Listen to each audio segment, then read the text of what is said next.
So നമ്മൾ പറഞ്ഞു പോളിമോർഫിസത്തെക്കുറിച്ച് പറഞ്ഞു. സോ ആ DNA ഡിഫറൻസ് മോർ ദാൻ 1 ലെവലിലാണെങ്കിൽ ജനറ്റിക് ഡിഫറൻസ് കാണുന്നുണ്ടെങ്കിൽ അതിനെ പോളിമോർഫിസം എന്ന് പറഞ്ഞു.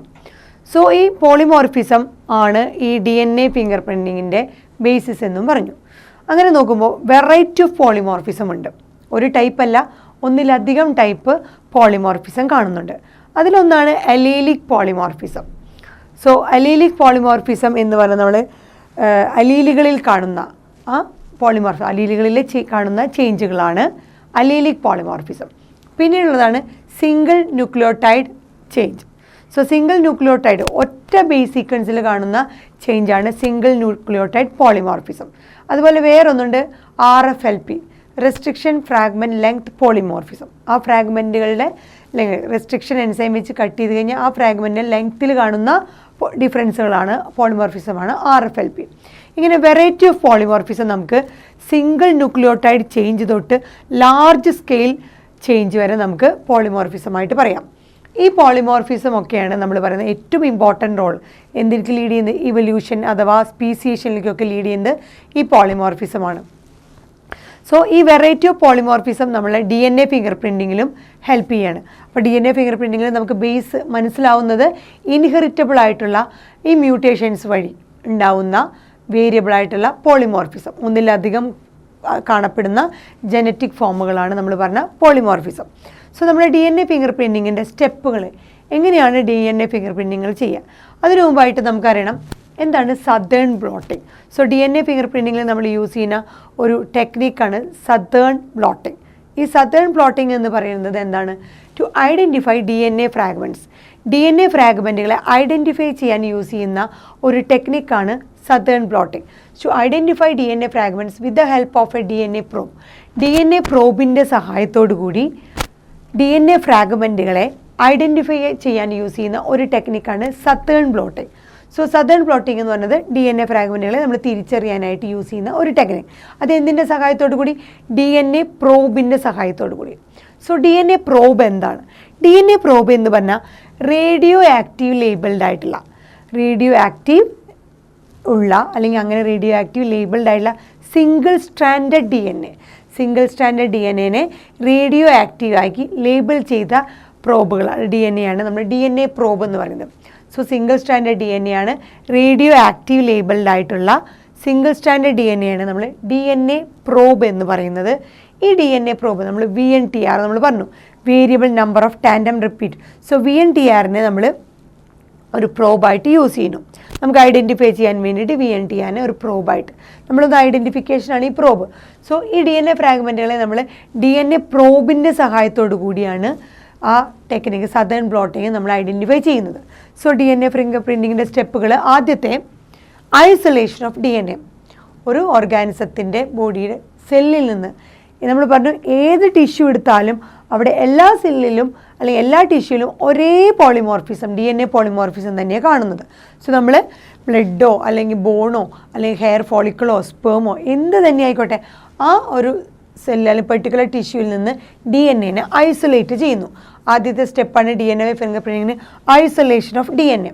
അതിനുശേഷം ഈ DNAയുടെ ആ ഏറ്റവും വലിയ ലോങ് പോളിമർ ആയിട്ടുള്ള DNAനെ നമ്മൾ ഡൈജസ്റ്റ് ചെയ്യുന്നു, അതായത് അതിനെ കട്ട് ചെയ്യുന്നു. Digestion of DNA by restriction endonuclease. എൻസൈമുകളുടെ സഹായത്തോടു കൂടി ആ പെർട്ടിക്കുലർ റീജിയനിൽ പോയിട്ട് കട്ട് ചെയ്യുന്ന എൻസൈമുകളാണ് റെസ്ട്രിക്ഷൻ എൻഡോന്യൂക്ലിയസ്. റെസ്ട്രിക്ഷൻ എൻഡോന്യൂക്ലിയസിൻ്റെ സഹായത്തോടു കൂടി ഐസൊലേറ്റ് ചെയ്ത DNAനെ നമ്മൾ ഫ്രാഗ്മെൻറ്റുകളാക്കി മാറ്റുന്നു. അതാണ് digestion of DNA by restriction endonuclease. അതിനുശേഷം മൂന്നാമത്തെ സ്റ്റെപ്പാണ് ഇങ്ങനെ ക്രിയേറ്റ് ചെയ്ത ആ DNA ഫ്രാഗ്മെൻറ്റ് സെപ്പറേറ്റ് ചെയ്യുന്നു. Separation of DNA fragments by electrophoresis. Agarose gel electrophoresis എന്ന് പറയും. So agarose gel electrophoresis, restriction endonuclease, ഇതൊക്കെ നമ്മൾ വരുന്ന ചാപ്റ്ററുകളിൽ അതിനെ ഡീറ്റെയിൽഡ് ആയിട്ട് നമ്മൾ പഠിക്കും. സോ ഇപ്പോൾ ഇത്രയേ ഉള്ളൂ, DNAനെ ഐസൊലേറ്റ് ചെയ്യുന്നു. ആ DNAനെ നമ്മൾ റെസ്ട്രിക്ഷൻ എൻഡോന്യൂക്ലിയസ് എന്ന എൻസൈമിൻ്റെ സഹായത്തോടു കൂടി ഡൈജസ്റ്റ് ചെയ്യുന്നു. ഡൈജസ്റ്റ് അതിനെ കട്ട് ചെയ്യുന്നു. അങ്ങനെ ഫ്രാഗ്മെൻറ്റുകൾ കിട്ടുന്നു. അങ്ങനെ കിട്ടിയ സെപ്പറേഷൻ ഓഫ് DNA ഫ്രാഗ്മെൻറ്റുകൾ നമ്മൾ ഇലക്ട്രോഫോറസിസ് എന്ന് പറഞ്ഞാൽ ജെല്ലിലൂടെ അതിനെ റൺ ചെയ്യാൻ അനുവദിച്ച് DNA ഫ്രാഗ്മെൻറ്റുകൾ നമുക്ക് അതിൽ കാണുന്നു. സോ ഈ DNA ഫ്രാഗ്മെൻറ്റുകളെ കിട്ടിയ DNA ഫ്രാഗ്മെൻറ്റുകളെ സെപ്പറേറ്റ് ചെയ്തെടുക്കുന്നു ബൈ ജെൽ ഇലക്ട്രോഫോറസിസ്. അതിനുശേഷം അതിനെ സോഡിയം ഹൈഡ്രോക്സൈഡ് ആൽക്കലി ട്രീറ്റ്മെൻറ്റ് ചെയ്യുമ്പോൾ ഈ ഡബിൾ സ്റ്റാൻഡേർഡ് DNA ഒക്കെ എന്തായിട്ട് മാറുന്നു എന്ന് പറയും, സിംഗിൾ സ്റ്റാൻഡേർഡ് DNA ആയിട്ട് മാറുന്നു. നമ്മൾ പറഞ്ഞു നമ്മുടെ പ്രോബ് എന്താണ്, single standard DNA, radio active labelled ആയുള്ള സിംഗിൾ സ്റ്റാൻഡേർഡ് DNA ആണ് നമ്മുടെ പ്രോബ്. അപ്പോൾ നമ്മൾ ഈ ജെൽ ഇലക്ട്രോഫോറസിലൂടെ കിട്ടുന്ന DNA ഫ്രാഗ്മെൻറ്റുകൾ എന്തായിരിക്കും, ആൽക്കലി ട്രീറ്റ്മെൻറ്റ് കഴിയുമ്പോൾ അത് സിംഗിൾ സ്റ്റാൻഡേർഡ് ആയിട്ട് മാറുന്നു.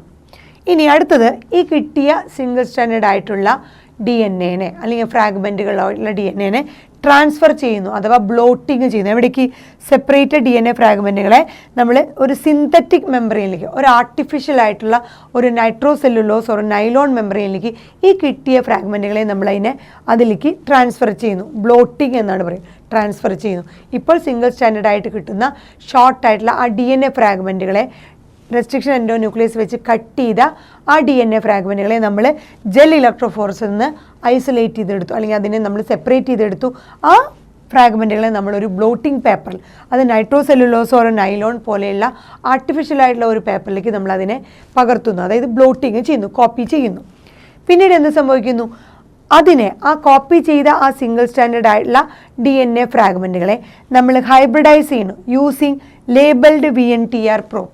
നമ്മൾ പറഞ്ഞു VNTR നമ്മൾ പ്രോബായിട്ട്, variable tandem number of tandem repeat probe, single standard ആണ്, അത് റേഡിയോ ആക്ടിവിറ്റി ഉള്ളതാണ് ലേബിൾഡായിട്ട്. അങ്ങനെ റേഡിയോ ആക്റ്റീവ് ലേബിൾഡ് ആയിട്ടുള്ള VNTR പ്രോബുമായിട്ട് നമ്മൾ ഇപ്പോൾ കിട്ടിയ DNA ഐസൊലേറ്റ് ചെയ്ത ഫ്രാഗ്മെൻറ്റുകളും നമ്മൾ ഹൈബ്രിഡൈസ് ചെയ്യാൻ അനുവദിക്കുന്നു. So hybridisation of using labelled VNTR, നമ്മൾ പ്രോബായിട്ട് വെച്ച ആ VNTRും നമ്മൾക്ക് ഇപ്പോൾ കട്ട് ചെയ്ത് കിട്ടിയ ആ DNA ഫ്രാഗ്മെൻറ്റിൻ്റെ സിംഗിൾ സ്റ്റാൻഡേർഡ് നമ്മൾ അവരെ ഹൈബ്രിഡൈസ് ചെയ്യാൻ അനുവദിക്കുന്നു. അടുത്ത step, detection of hybridised DNA fragment. So ആ VNTR എന്ന് പറയുന്നത് ടാൻഡം റിപ്പീറ്റുകളാണ്. സ്പെസിഫിക് ആയിട്ടുള്ള ടാൻഡം റിപ്പീറ്റുകൾ കറക്റ്റായിട്ട് ഐഡൻറ്റിഫൈ ചെയ്ത് അത് അതിൻ്റെ തന്നെ കറക്റ്റ് പെയറിൽ പോയിട്ട് ഒരു ഹൈബ്രിഡ് ഫോം ചെയ്യുന്നു. അതാണ് DNA ഹൈബ്രിഡ് ഫോം ചെയ്യുന്നു. സോ ഈ ഹൈബ്രിഡൈസ്ഡ് DNA നമ്മൾ എന്ത് ചെയ്തു, DNA ഫ്രാഗ്മെൻറ്റുകളെ നമ്മൾ ഓട്ടോ റേഡിയോഗ്രാഫി, അതൊരു ഫോട്ടോഗ്രാഫി ഫിലിമിലൂടെ നമ്മൾ എക്സ്റേയിലൂടെ ചെയ്തിട്ട് അതിന് എന്ത് ചെയ്യുന്നു, ഓട്ടോ റേഡിയോഗ്രാഫി, എക്സ്റേയുടെ സഹായത്തോടു കൂടി നമ്മൾ എന്ത് ചെയ്യുന്നു, ഓട്ടോ റേഡിയോഗ്രാഫി ചെയ്യുന്നു. അങ്ങനെ ഈ ഹൈബ്രിഡ് ഫോമിൽ ഉള്ള DNA നമുക്ക് അതിൻ്റെ എക്സ്റേ ഇമേജ് വരുമ്പോൾ നമുക്കതിനെ തിരിച്ചറിയാൻ പറ്റും. അതൊരു ഡാർക്ക് ബാൻഡായിട്ട് നമുക്ക് കാണും. സോ മിനി ബാൻഡ്സുകൾ കിട്ടും. നമ്മുടെ ഈ ഹൈബ്രിഡ് DNA ഓട്ടോ റേഡിയോഗ്രാഫി കഴിഞ്ഞ് ഹൈബ്രിഡൈസ്ഡ് ആയിട്ടുള്ള DNA ഫ്രാഗ്മെൻറ്റുകൾ എങ്ങനെയാണ്, അത് ഒരു ഡാർക്ക് ഇമേജ് ആയിട്ട്, എക്സ്റേയുടേത് കാരണം ഒരു ഡാർക്ക് ഇമേജ് ആയിട്ട് കാണപ്പെടുന്നു. ഈ ഡാർക്ക് ഇമേജുകളാണെന്ന് പറഞ്ഞാൽ ഒരുപാട് ബാൻഡുകൾ. സോ മെനി ബാൻഡ്സ്, ഇങ്ങനെ കിട്ടിയ ഓട്ടോ റേഡിയോഗ്രാഫി കഴിഞ്ഞ ഹൈബ്രിഡൈസ്ഡ് ആയിട്ടുള്ള DNA എന്തായിട്ട് കാണപ്പെടുന്നു, മിനി ബാൻഡുകളായിട്ട് കാണും. അതും ഒരു സൈസിലുള്ള, ഡിഫറെൻറ്റ് സൈസിലുള്ള ഈ പറഞ്ഞ ബാൻഡുകളായിട്ട് കാണപ്പെടുന്നു. ആ ബാൻഡുകൾ എന്ന് പറയുന്നത് ഭയങ്കര ക്യാരക്ടറിസ്റ്റിക്, ഓരോ ഇൻഡിവിജ്വലിനും യുണീക്കായിട്ട് വരുന്ന ബാൻഡുകളാണ് ഈ പറഞ്ഞ ബാൻഡുകൾ. So these bands are characteristic pattern. ഒരു ഇൻഡിവിജ്വൽ ഓർഗാനിസത്തിൻ്റെ DNA, ഒരു ഇൻഡിവിജ്വൽ DNAയുടെ ക്യാരക്ടറിസ്റ്റിക്, അവരുടെ മാത്രമായിട്ടുള്ള ഒരു ഫീച്ചറായിരിക്കും ഈ ബാൻഡുകൾ, വേറെ ഉണ്ടാവില്ല. സോ അവരുടെ ബോഡിയിൽ മാത്രം കാണുന്ന ആ VNTR, അവരുടെ ബോഡിയിൽ കാണുന്ന VNTR എന്ന് പറയുന്നത് വേറൊരാളുടെ ഓർഗാനിസത്തിൻ്റെ ബോഡിയിൽ അല്ലെങ്കിൽ വേറൊരു ഹ്യൂമൻ ബീങ്ങിൻ്റെ ബോഡിയിൽ VNTR അതേ ലൊക്കേഷനിൽ, അതേ സ്പേസിൽ, ഈവൻ സെയിം ക്രോമസോം ആണെങ്കിലും കാണുന്നില്ല. അത് ഡിഫറെൻ്റ് ആയിരിക്കും. നമ്മൾ പറഞ്ഞിരുന്നു ഈ VNTR ഒക്കെ എന്താണ്, ഡിഫറെൻ്റ് ആണ്. അച്ഛനിൽ നിന്നും അമ്മയിൽ നിന്നും 50-50% കിട്ടിയ ഒരു യുണീക്ക് കോമ്പിനേഷനാണ് ഈ VNTR. സോ ഈ ബാൻഡുകൾ എന്ന് പറയുന്നത് എന്തായിരിക്കും, ക്യാരക്ടറിസ്റ്റിക് പാറ്റേൺ ആണ്. ഒരു ഇൻഡിവിജ്വൽ DNAയുടെ അവരുടെ മാത്രം കാണപ്പെടുന്ന ഒരു ക്യാരക്ടറിസ്റ്റിക് പാറ്റേണിൻ്റെ ബാൻഡുകളായിരിക്കും കാണപ്പെടുക.